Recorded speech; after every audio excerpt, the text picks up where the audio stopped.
اسامة خوري، نوفو ادفايزر ببنك عودة. فيك تخبرنا اكثر عن البوث تبعكم على السيرفيسز اللي عم تقدموها during سمارتكس 2019؟ اكيد نحن هلا في عنا عم نعمل اللانشينج تبع الواتساب بزنس. نحن ثاني بنك بالعالم ورا الهند بنبلش نحضر لهيدا الشيء. سون رح نعمل لانشينج ونعلن عن الرقم اللي ممكن الكلاينتس يتواصلوا معه مع الكاستمر سيرفيس انستد اوف الفون.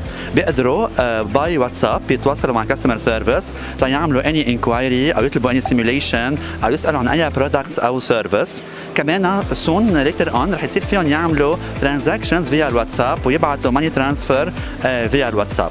السكيورتي كلها عم تندرس هلا اندر تيستينج وعم نحط البروسيجر وعم نعمل كل اللازم لهذا الموضوع. نحن هون بسمارتكس لقينا واجوا على الستاند لعنا نسبه كبيره من العالم الهاي تك اللي كثير ادوكيتد اللي كثير انفولد بالتكنولوجي والانوفيشن. سالوا اسئله عن التكنيكاليتيز وعن البنك عوده وتفاجئوا انه عن الواتساب بزنس وانبسطوا كثير فيه. في منهم كانوا بيعرفوا عن نوفو والروبوت تبعنا واللي منهم بعد ما لحقوا كانوا شافوه تفاجئوا فيه وشافوا شو عنا نحن بالديجيتال بانكينج ما بين الاي تي ام. قسم كبير بيعرف عنا استفسر اكثر كان شايفها بالاخص العالم اللي ساكنه ببيروت.